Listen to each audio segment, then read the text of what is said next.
Hello, ladies and gentlemen.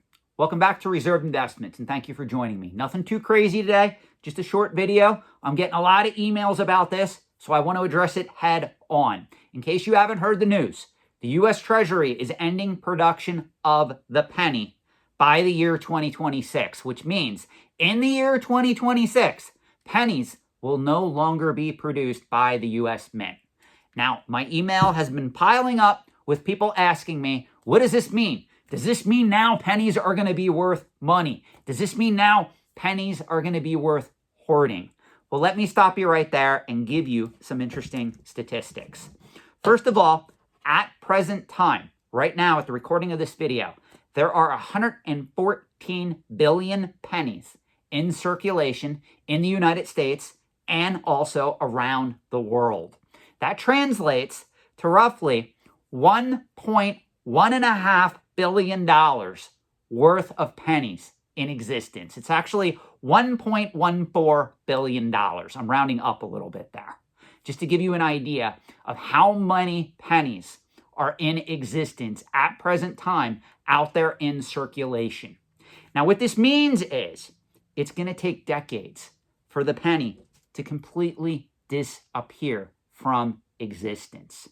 As a result, it is not worth loading up on hoarding pennies, thinking that people are going to pay a premium for these things as a result.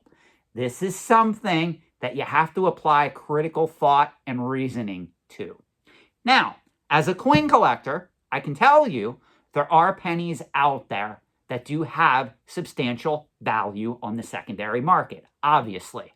If you really want to learn what pennies are valuable, the easiest way to do this is get yourself a copy of the official Red Book Yearly Guide to Coins. It does not have to be the most recent edition. This one's from 2014. And there is, of course, a section devoted to 1-cent pieces.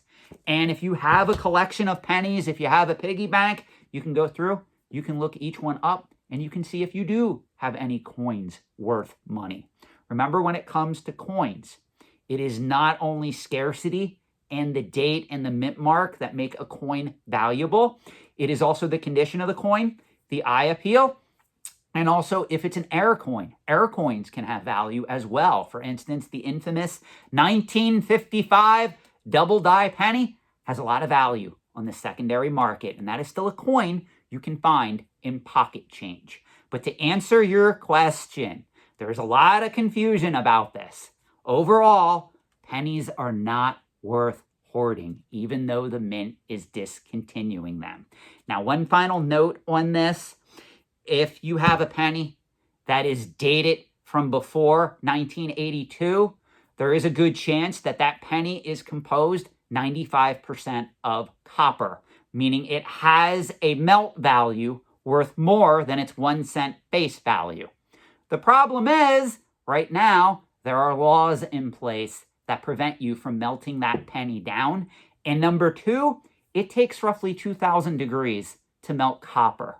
So do you have any idea what your electric bill would be if you tried to melt a significant amount of pennies to even make it worthwhile? Do you see what I mean, guys? Please do not go out there and start hoarding pennies simply because the mint has stated that they're no longer going to be producing them after 2026.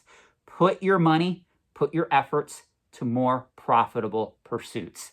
Take it from somebody who is not only educated in the antiques and collectibles trade, but also business, economics, and finance. Thank you so much for watching. Let me know your thoughts in the comment section below. Do you think the mint made a wise decision by getting rid of the penny? And keep in mind, as I say that, it costs roughly 3 to 5 cents to produce every single penny in existence. Now you know.